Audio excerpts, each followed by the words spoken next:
I would like to start today's lecture with a share of Mirza Ghalib that सोचा था कि इल्म से जानेंगे कुछ, जाना तो ये जाना कि ना जाना कुछ भी. That means this world is full of knowledge. It's an ocean of knowledge. The more we know, the less we know. It means that how less we know. So I will start with some word meanings first of all, and these meanings have been taken from the newspapers. तो पहला word है amnesia. Amnesia is basically a type of disease, so that means we lose our memory, that is memory loss, but it doesn't mean that we forget our identity. That is a different disease.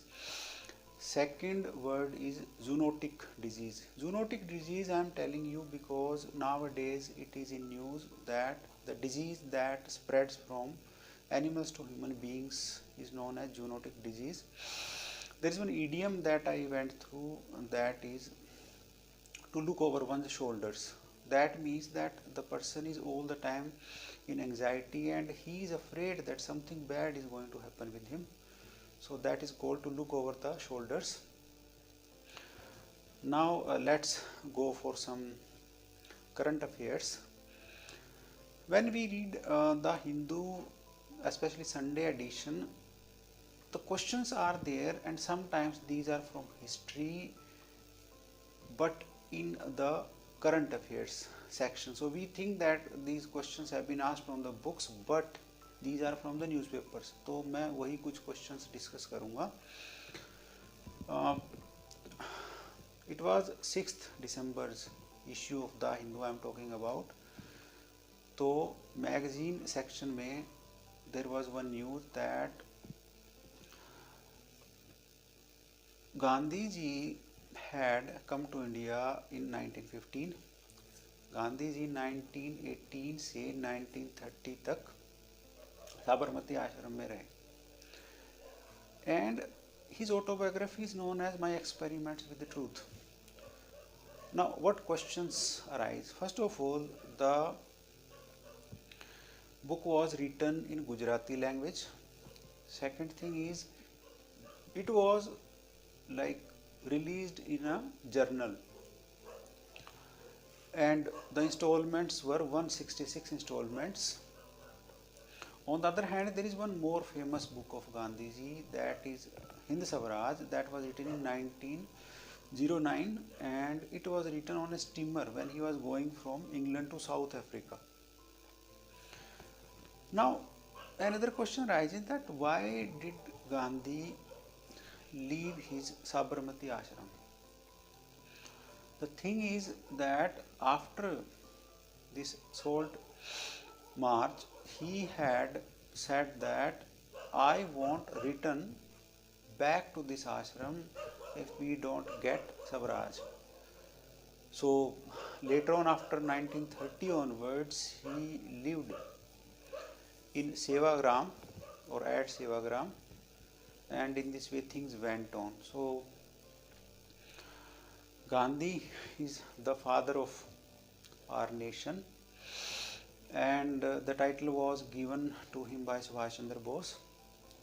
Now there was one more news recently. It was about the Organization of Islamic Countries. So what is this organization? It's basically, its headquarters are situated at Jeddah. Jeddah is in Saudi Arabia and there are 57 member countries. Now when it was started in 1969, what were the conditions to become member of this organization? First of all, the country must be Muslim majority country, and second thing is that head of the state must also be a Muslim. तो हुआ क्या? Why did it come into existence?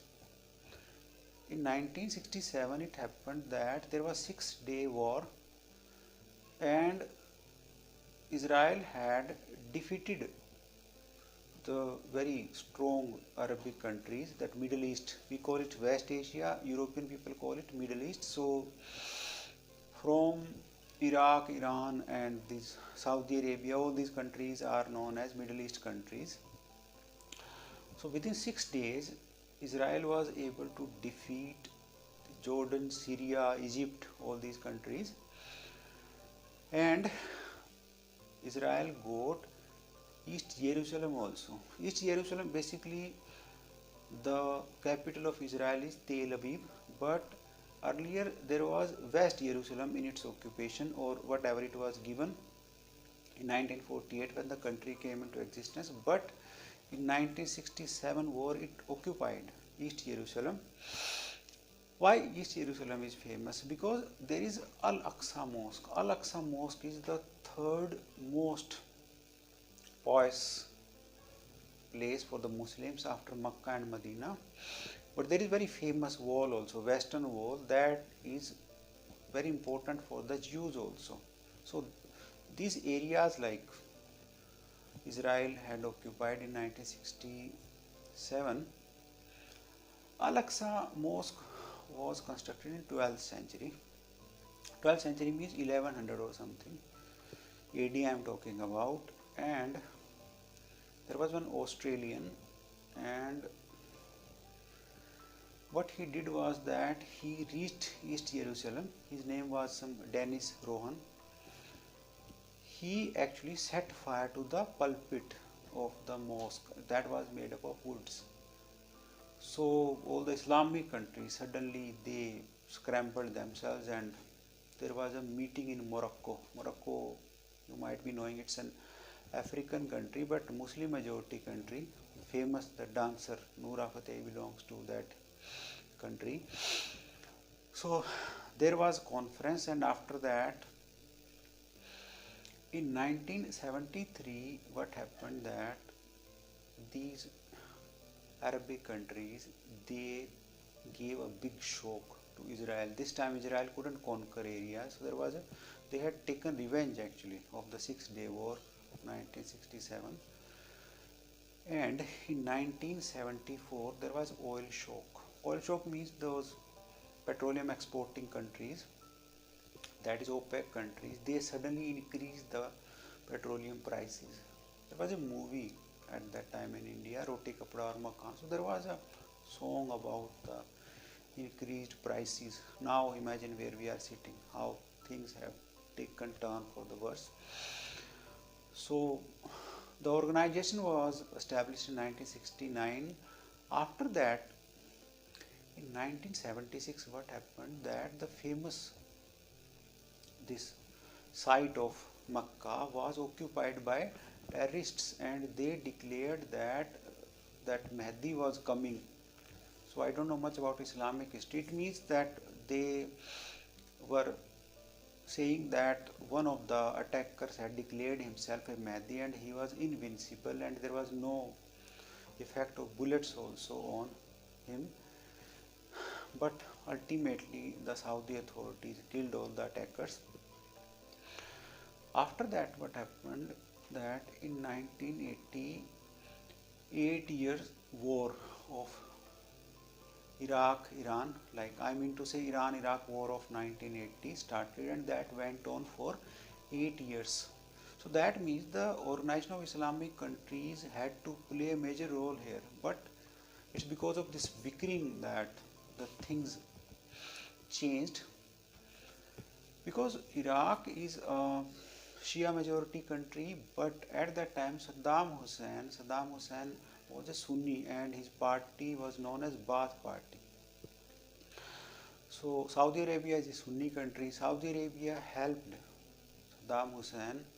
On the other hand, Iran is a Shia country. So in this way there was, like, they divided themselves, the Islamic countries, because Iran, Syria, Lebanon, and majority of those Iraqi population are Shias, and other countries are Sunnis, and they are having a constant fight. So they got divided. Now why I am talking about this conference?